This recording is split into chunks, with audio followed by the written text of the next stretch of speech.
Hello everyone, Marcos Vegas here with Bob Arum, and of course we're here in Los Angeles, kickoff press conference to announce the fight between Timothy Bradley and Jesse Vargas.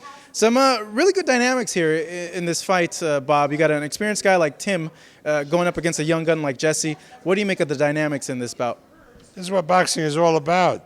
The guy who's been at the top level of boxing for many years, as Tim has, being challenged by a guy who keeps getting better and better every fight in Jesse Vargas, who really has gotten a lot of confidence from his experience training with Roy Jones. How have you seen that growth with Roy? And really, as a promoter, how happy is it for you to see someone like Roy mentor Jesse? I think that's really, Roy's done a great job. Sometimes great fighters can't communicate with guys that they train. So the fact that he's a great fighter doesn't necessarily mean that he's a good teacher.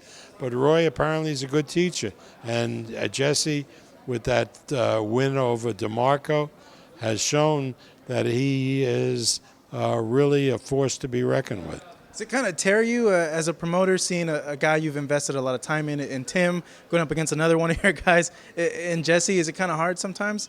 If it is hard in a way, but in another way, it's relaxing because whoever wins the fight,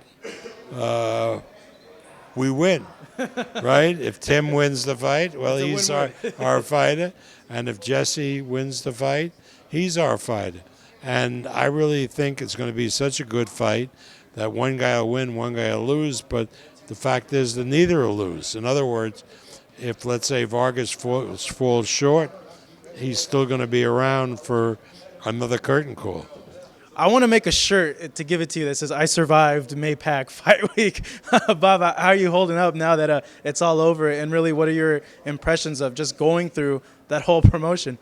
Well, certainly when we heard the results of the pay-per-view and the foreign sales, it all seems worth it in retrospect.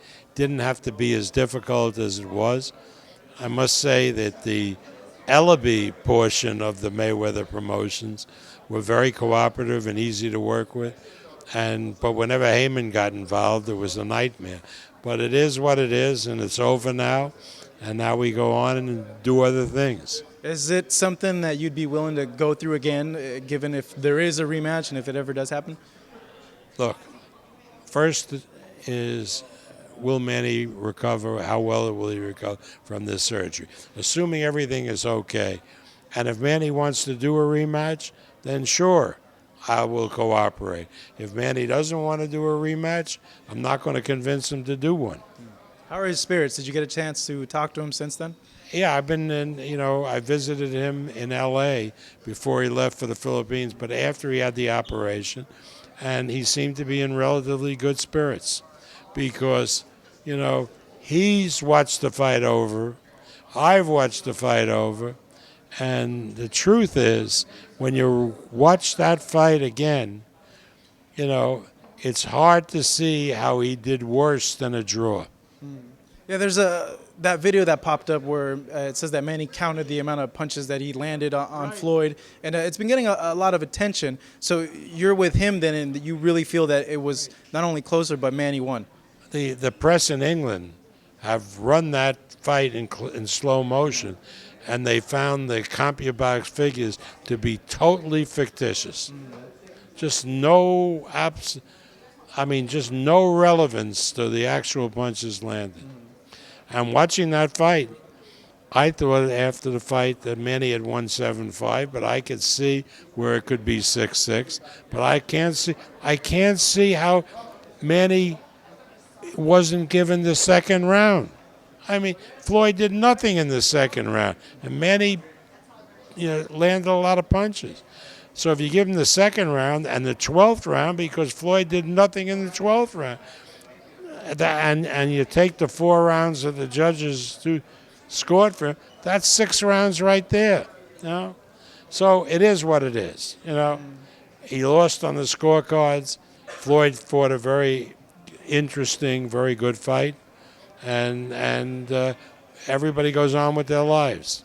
naturally, with that coming out, fans have said like, "Oh no, we think Manny's kind of not right in that point." They feel that Floyd clearly won the fight. What do you make a fan saying that's just a way to build up hype for a potential rematch? The fans, I should suggest, should get that fight and look at it again.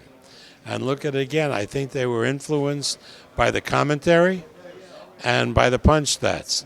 But if you watch that fight as the international people did, without either of that commentary and those punch stats, people around the world, a lot of them thought Manny won.